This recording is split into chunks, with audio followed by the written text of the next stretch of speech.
Camal, ac deyilsən? Əslində bu sual sadə, qayğıkeş bir xanımın sualı kimi səslənsə də, böyük bir məna kəsb edir.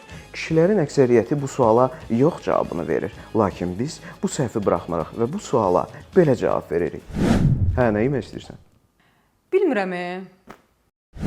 Çox qorxulu və eyni anda strateji bir cavab. Heç nə bilmirəm, etmək istəmirəm, bütün məsuliyyəti öz üzərinə götür.